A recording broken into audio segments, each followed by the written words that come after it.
Ambassador Vexnar of the Kelthian Federation stood in the observation deck of the human vessel Wandering Spirit and tried to understand what he was seeing.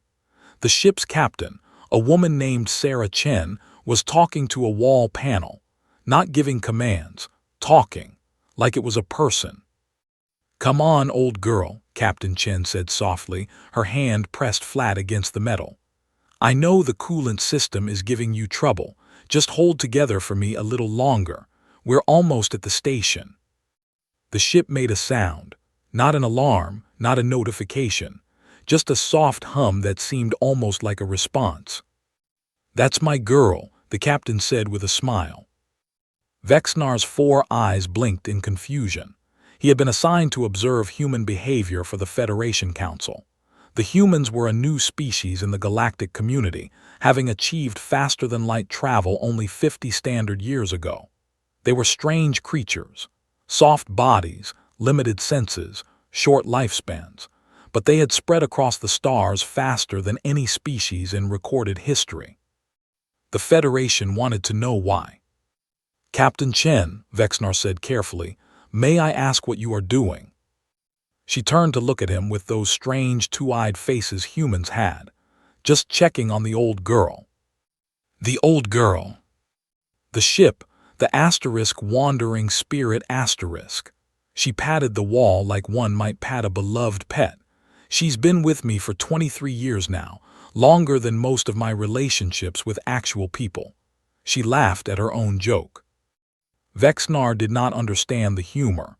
"You speak to the ship as if it is alive, but this vessel is not sentient. It does not have artificial intelligence. I have reviewed the specifications." "No, she's not AI, she's just a ship," Captain Chen shrugged. "But she's my ship. She's gotten me home safe more times than I can count. She deserves respect." "Deserves?" Vexnar struggled with the concept. "It is a machine. It does not have feelings. It cannot appreciate respect." The captain's expression changed. Her eyes narrowed slightly, and her jaw tightened. Vexnar recognized these as signs of human displeasure, though he did not understand what he had done wrong. "Ambassador," she said slowly, "I understand that your people see machines as tools, and technically you're right. The spirit doesn't have feelings. She doesn't know that I talk to her. She doesn't understand when I thank her." The captain paused. "But I know, I understand, and that matters." Before Vexnar could ask more questions, an alarm sounded through the ship. Red lights began to flash. "What is happening?" he asked, his secondary hearts beginning to beat faster. Captain Chen was already moving toward the bridge. "Hull breach, Cargo Bay 3, come on." Vexnar followed, his long legs easily keeping pace with the human's shorter strides. When they reached the bridge, the crew was already at their stations. A young human male with dark skin and worried eyes looked up from his console. "Captain, we hit some debris. Old satellite fragments from a dead civilization. One piece punched right through the cargo bay. We're venting atmosphere." "Seal it off. What about the repair systems?" "Already working, ma'am, but—" The young man hesitated. "The breach is big. Our repair drones are going to need time, and some of them are damaged from the impact." Captain Chen closed her eyes for a moment. When she opened them, her face was calm. "How many drones are functional?" 6 out of 12, Captain, but Jenny is operational." "Good, send her out first. She's our best." Vexnar watched the viewscreen as the cargo bay exterior became visible. He saw the tear in the hull, a ragged hole the size of a small ground vehicle, and then he saw something emerge from a hatch near the damage. It was a drone, roughly humanoid in shape but clearly mechanical. It had 2 arms, 2 legs, and a head with a single optical sensor. It moved along the hull with magnetic feet, carrying repair equipment. "Jenny?" Vexnar asked. "Junior Engineering Navigation Networked Yeoman," Captain Chen explained. "She's an old model. 20 years I've had her. She's repaired this ship more times than the entire rest of the maintenance crew combined." "You gave a drone a name." "She earned it." On the view screen, Jenny reached the breach and began to work. Her movements were precise and careful. She sprayed emergency sealant, welded plates into place, and tested her work with built-in sensors. 2 other drones arrived to help her, but it was clear that Jenny was directing the operation. "She's not AI either, is she?" Vexnar asked. "No, advanced programming, adaptive learning systems, but not true AI. She can't think or feel." Captain Chen smiled slightly.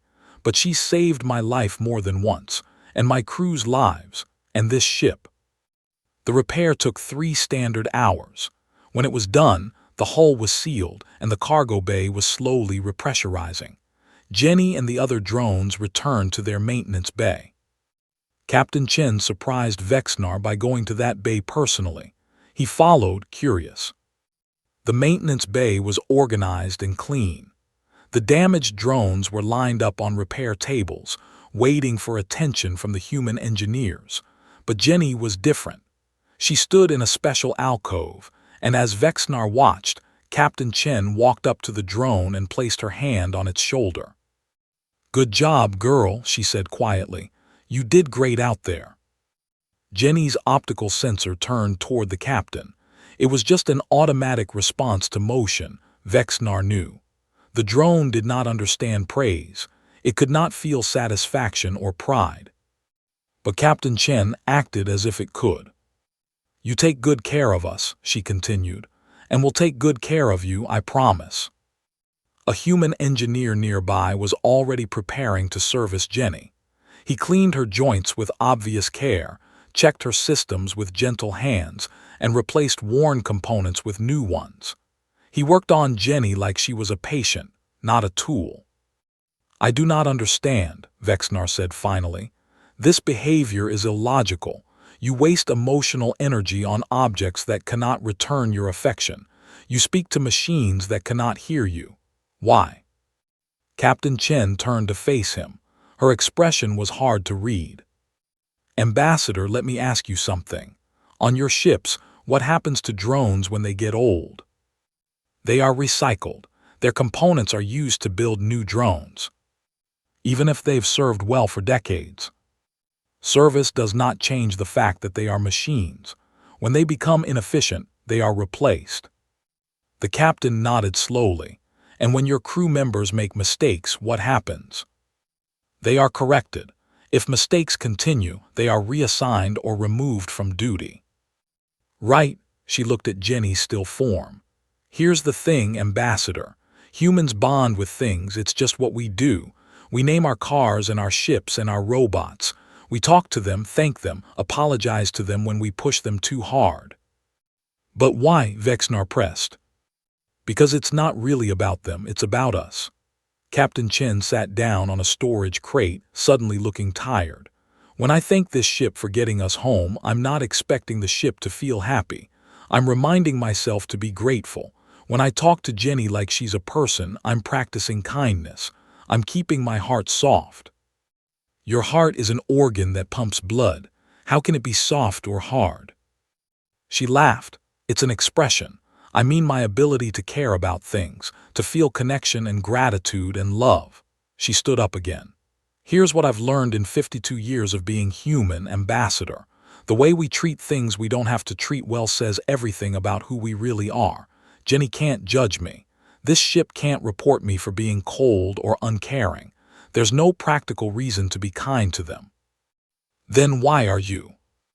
"Because being kind isn't about getting something back. It's about the kind of person I want to be." She walked toward the door, then stopped and looked back at him.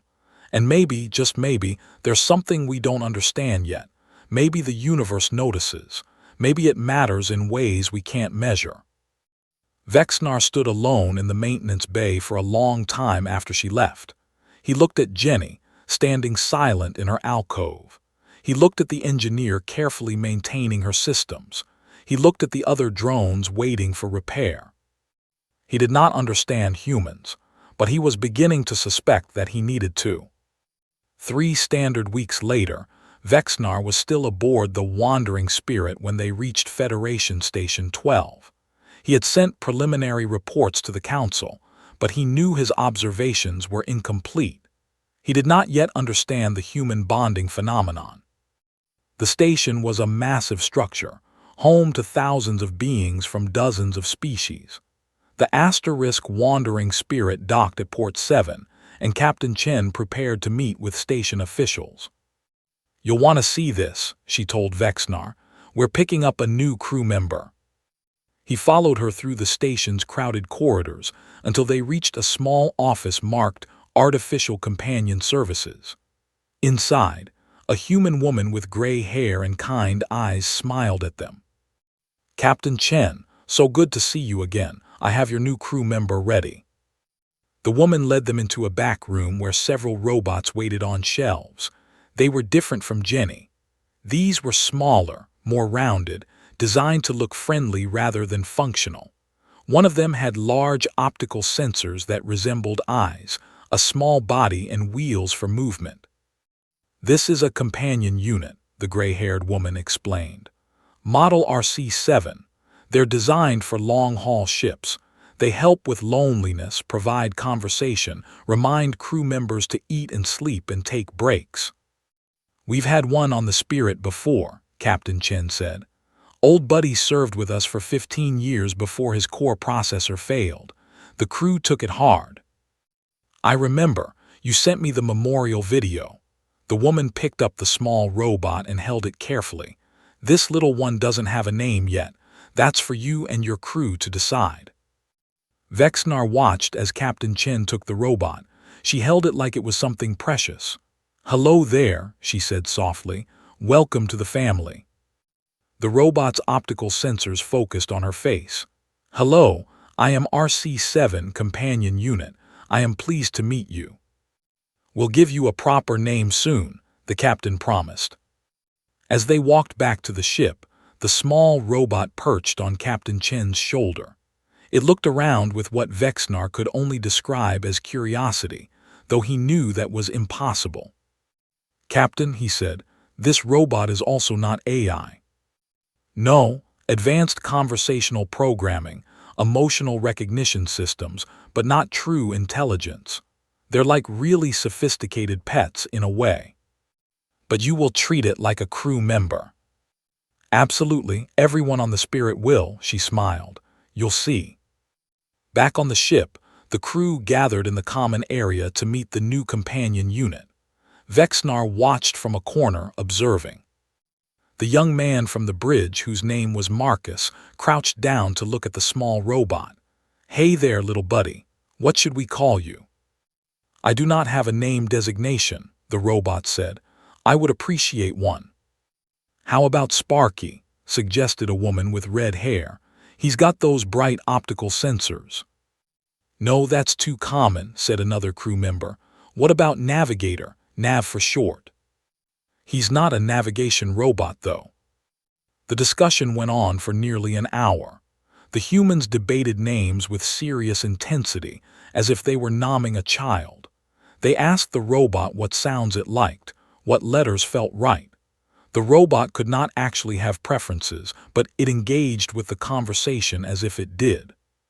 Finally, a quiet engineer named Tom spoke up. "What about Hope? It's a good name for a ship companion. We can always use more Hope on long voyages." The crew went silent, then one by one they nodded. "Hope it is," Captain Chen said. She lifted the small robot. "Welcome to the asterisk wandering spirit asterisk Hope. You're part of our family now." The robot's optical sensors seemed to brighten. "Thank you. I am honored to be part of your family." Vexnar made note of the ceremony, the nomming, the welcome, the way the humans treated this small machine like it mattered. Over the following weeks, Vexnar saw Hope become part of the crew. The robot rolled through the corridors, checking on crew members, reminding them of meal times, offering to play games or conversation during long watches. The humans talked to Hope like he was a friend. They told him jokes, shared stories about their lives, asked his opinion on things. Hope could not actually have opinions. His responses were generated by algorithms, but the humans did not seem to care. One night Vexnar found Marcus sitting alone in the observation deck. Hope was beside him, small and silent. "Are you well?" Vexnar asked. Marcus looked up. His eyes were wet. Humans did this when they experienced strong emotions. "My grandmother died, just got the message. She was back on Earth." "I offer condolences," Vexnar said, using the phrase he had learned was appropriate. "Thanks," Marcus wiped his eyes. "I knew it was coming. She was old, but still." Hope's optical sensors were focused on Marcus's face. "I am sorry for your loss, Marcus. Would you like to tell me about your grandmother?" "Yeah," Marcus said softly. "Yeah, I would." And he did. For over an hour, Marcus told stories about his grandmother, her cooking, her garden, the way she laughed. Hope listened, asking simple questions, encouraging Marcus to continue. Vexnar watched, fascinated. Hope could not understand what loss meant. The robot could not feel sympathy or sadness, but somehow it was helping. When Marcus finally stood up, he looked better, not happy but calmer. He patted Hope gently. "Thanks, little buddy, I needed that. I am glad I could help. I am here whenever you need me." Marcus went to bed. Hope rolled away to continue his rounds. Vexnar remained in the observation deck, looking out at the stars. He was beginning to understand something. The humans did not bond with machines because they were confused about what was real. They did it on purpose. They did it because the act of caring, the practice of kindness, made them better. But there was something else, something he had not yet grasped. He would find it, he had to. The asterisk wandering spirit had been traveling for 2 months when they received the distress call. A small cargo vessel, the asterisk Maria's Dream asterisk, was stranded near a dying star. Their engines had failed, and they were drifting toward the star's gravity well. Captain Chen ordered maximum speed. They arrived 3 hours later to find the asterisk Maria's Dream tumbling slowly in space, her engines dark. "Life signs?" the captain asked. "4 humans, ma'am, weak but stable. They're running out of oxygen." "Options?" Marcus worked his console rapidly. "We can't dock. Their docking port is damaged. We'd have to do an EVA rescue, but the radiation this close to the star is severe. Our suits can only handle about 15 minutes of exposure." "Time to get 4 people off that ship." "At least 20 minutes, ma'am, maybe more."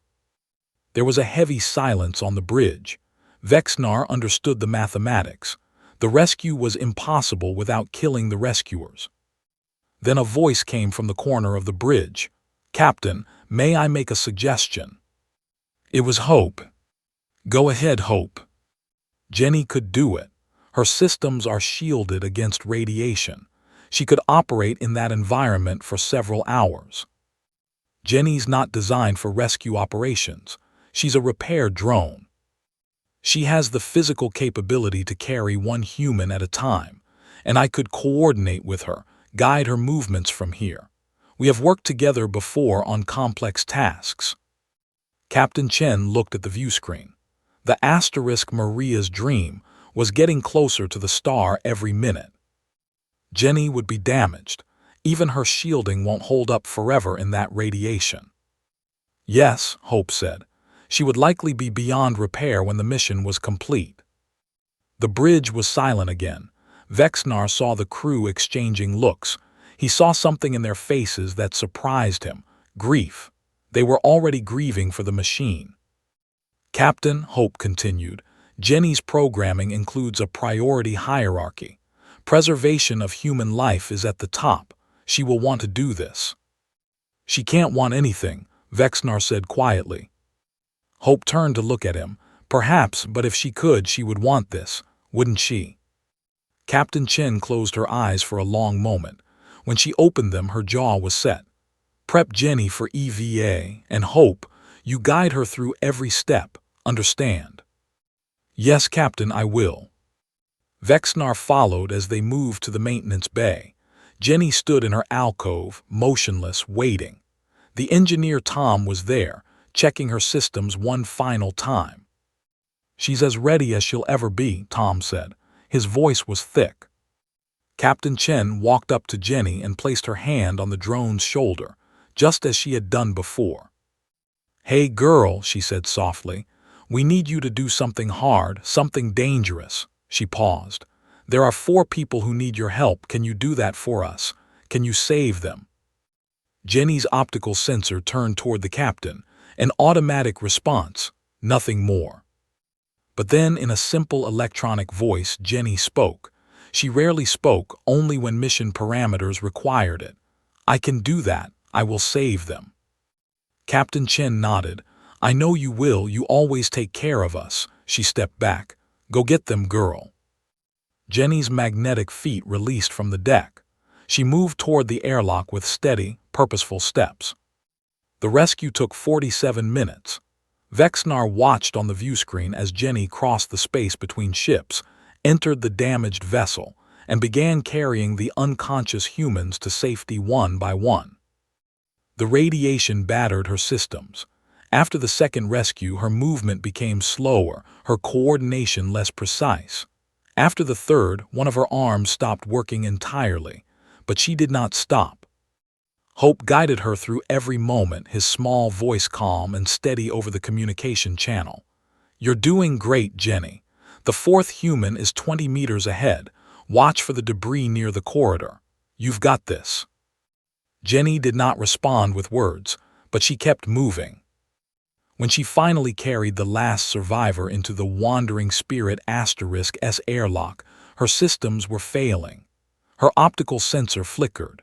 Her legs barely supported her weight, but she stood there, holding the unconscious human until the medical team took him from her arms. Then she collapsed. The crew rushed to her. They carried her like a fallen comrade, laid her gently on a repair table. Tom worked on her for hours, trying to save what he could. It was not enough. "Her core processor is fried," Tom finally said. His face was wet with tears. "The radiation there's too much damage. Even if I replace everything else, her core is gone. She's gone." The common room was full. The entire crew had gathered. Vexnar stood among them, watching. Captain Chen walked to the table where Jenny lay. The drone was still now, her optical sensor dark, her limbs motionless. The captain placed her hand on Jenny's head very gently. "You saved 4 lives today," she said. 4 people who will go home to their families because of you. 4 people who will live long lives, have children, have grandchildren, because of you." She paused. Her voice was unsteady. "You were the best of us, Jenny. You always were, and we will never forget you." The crew bowed their heads. Some cried openly. Others held hands. Hope rolled to the table and looked up at Jenny's still form. "Goodbye, Jenny," Hope said. "I will remember you." Vexnar felt something strange in his chest, a tightness, an ache. He did not understand it, but he thought he might be beginning to. The next day, the crew held a memorial service for Jenny. They gathered in the cargo bay, where a small shrine had been built. Photos of Jenny throughout her 20 years of service. A piece of her hull plating, carefully preserved.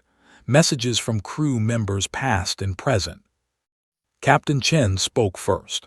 She told stories about Jenny. The time she repaired a breach during a pirate attack. The time she found a stowaway child hiding in the ducts and gently carried them to safety. The time she worked for 36 hours straight to fix the engines during an emergency. Other crew members spoke too. Each had a story, each had a memory. When it was over, they launched a small capsule containing Jenny's core processor into space. It would drift forever among the stars. "Fair winds and following seas," Captain Chen said as they watched it go. "Rest well, old friend, you earned it." After the service, Vexnar found himself alone with the captain in her quarters. "I must apologize," he said. "For what?" "When I first came aboard, I said your behavior was illogical, that you wasted emotional energy on machines that could not return your affection." He paused. "I was wrong." Captain Chen smiled sadly. "You were right about the facts. Jenny couldn't feel anything. She didn't know we loved her. She couldn't understand what we did today. But that is not the point. No, it's not. Vexnar sat down heavily. I have been trying to understand humans, why you have spread so fast, why you have accomplished so much. I thought it was your technology, your aggression, your adaptability. Those help. But I think the real answer is this. He gestured toward the viewport, toward the distant star where Jenny's remains now drifted. You bond with everything, ships, robots, planets, each other. You create connections where none exist. You build families out of strangers and machines. We do. And it makes you stronger. Vexnar's 4 eyes met the captain's too. Because you do not fight alone. You fight for your family, for your ships, for your robots. You fight for things you love. Captain Chen nodded slowly. There's a human saying, home is not a place, it's the people you love. For us, that includes the machines too, the ships, the drones, the companions. Jenny could not love you back, but you loved her anyway. Yes. Why? The captain was quiet for a long moment. Because love isn't a transaction, ambassador. It's not about getting something back. It's about giving something of yourself, making yourself vulnerable, being willing to hurt because you cared. Jenny hurt when she died. We're hurting now. She wiped her eyes. And we'd do it again. We'd save those 4 people again. Jenny would save them again, because that's what family does. Vexnar sat with that for a while, then he stood. I will send my report to the council tonight. I believe I finally understand what I needed to understand. What will you tell them? The truth, that humans bond with machines like family members, that this is not weakness or confusion or illogical behavior. It is their greatest strength. He moved toward the door. And I will recommend that the Federation learn from you, if we can. Captain Chen smiled. Good luck with that. I don't think it can be taught. Perhaps not, but it can be observed, and perhaps in time it can be felt. He left her quarters and walked to the observation deck. The stars were bright. Somewhere out there, Jenny's core processor drifted, catching starlight. Vexnar did something he had never done before. He placed his hand against the viewport, feeling the cold metal of the ship beneath his touch. Thank you, he said quietly, for the journey. The asterisk wandering spirit hummed softly around him. It was just a ship. It could not hear him. It could not understand. But he was beginning to think that did not matter. 6 months after his time on the asterisk wandering spirit, Vexnar stood before the Federation Council to present his final report on human behavior. The great chamber was filled with representatives from hundreds of species, all waiting to hear what he had learned. Honored colleagues, he began, I was sent to study humans because the Federation wanted to understand their rapid expansion across the galaxy. Many theories had been proposed: their aggression, their adaptability, their willingness to take risks. He paused, looking around the chamber. These theories are not wrong, but they are incomplete. I have discovered the true source of human strength, and it is something we did not expect. He activated a holographic display. Images appeared, Captain Chen talking to her ship, Marcus crying with hope. The crew gathered around Jenny's fallen form. Humans bond with machines, Vexnar said. Not metaphorically, not as a quirk or an inefficiency. They form genuine emotional attachments to objects, tools, vehicles, and robots that cannot reciprocate their feelings. Murmurs spread through the chamber. One of the Kelthian counselors spoke up. This is the weakness we suspected. They waste resources on non-sentient objects. That is what I thought at first, Vexnar admitted. I was wrong. He changed the display to show Jenny's final rescue mission. This drone, Jenny, sacrificed herself to save 4 humans. She was not AI. She could not make choices. But she was programmed to prioritize human life, and the humans who worked with her treated her like family for 20 years. What does it matter how they treated her? She was a tool. It matters because of how they treated each other. Vexnar's voice rose. The humans on that ship did not abandon Jenny when she was damaged. They grieved for her. They honored her. They carried her memory forward. He stepped forward, his four eyes intense. And when the next crisis comes, every human on that ship will fight harder, work longer, sacrifice more, because they know their family will do the same for them, including the machines. The chamber was quiet now. I have studied human history, Vexnar continued. Their wars, their achievements, their failures, and I have found a pattern. Humans fight hardest when they fight for family. They endure longest when they endure together. They achieve most when they feel connected to something beyond themselves. He displayed images of human space stations, colonies, and ships. Every human vessel has a name. Every drone, every robot, every machine that serves them long enough earns a name. They talk to their tools. They thank their vehicles. They mourn their equipment when it fails. This still seems inefficient, another counselor said. It is efficient in ways we do not measure. Vexnar's voice was firm. When a human crew bonds with their ship, they maintain it better. They notice small problems before they become large ones. They push their technology to perform beyond its specifications because they believe in it. He showed footage of the Wandering Spirit *S crew, working in perfect coordination during a crisis. And when humans bond with each other, they become something more than individuals. They become a family. They become a unit that will face any danger, overcome any obstacle because they are not fighting alone. Vexnar turned off the display. Honored colleagues, I recommend that the Federation not view human bonding behavior as a weakness to be exploited or a curiosity to be studied. I recommend that we view it as something to be understood and perhaps learned. Can it be learned? Someone asked. I do not know, but I know this. I spent 6 months on a human ship. I watched them talk to their machines, name their tools, grieve for their drones, and by the end I found myself doing the same. He placed his hand over his chest, where his primary heart beat. Before I left the Wandering Spirit I thanked the ship for the journey. I did not expect a response. I did not need one. I did it because it felt right, because it made me more grateful, more connected, more aware of all the things that support my life. He looked around the chamber one final time.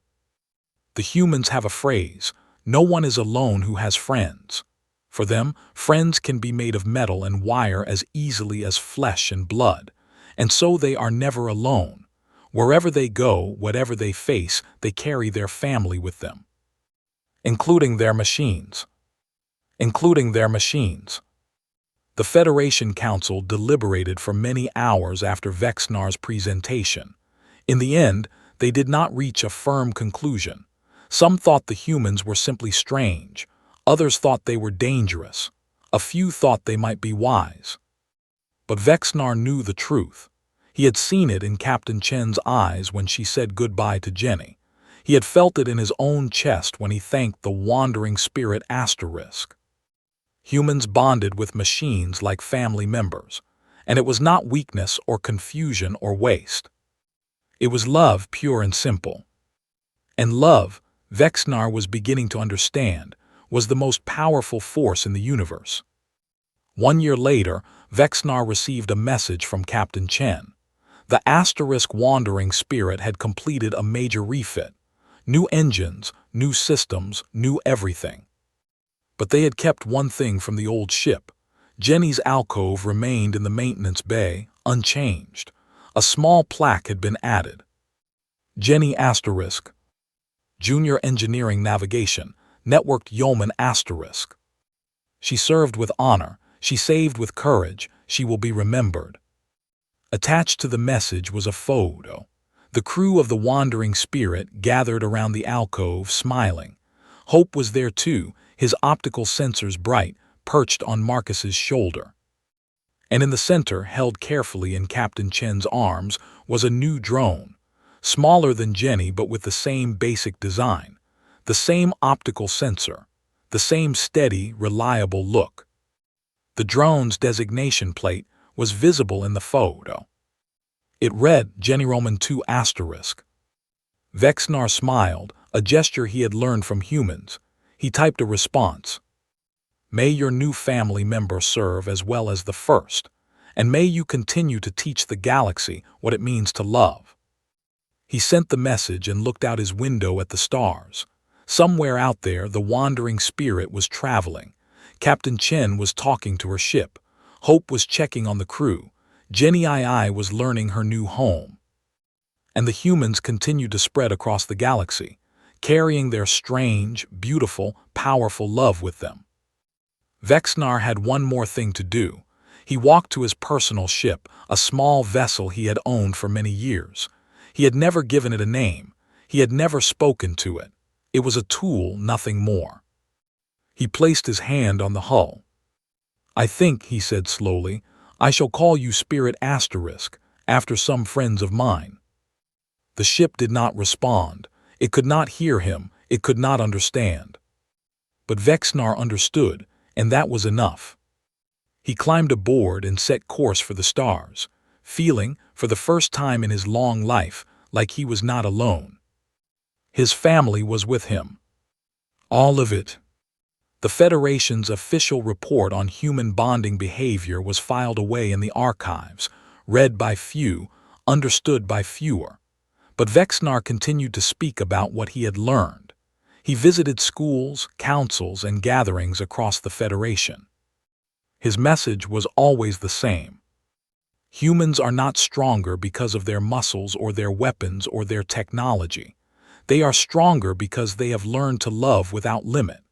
They love their families, their friends, their ships, their machines. They love things that cannot love them back. And in doing so, they have discovered a secret that many of us have missed. Love is not a resource to be conserved. It is a fire that grows brighter the more it is shared. The humans spread across the galaxy not because they were powerful, but because they were connected. Every ship was a home.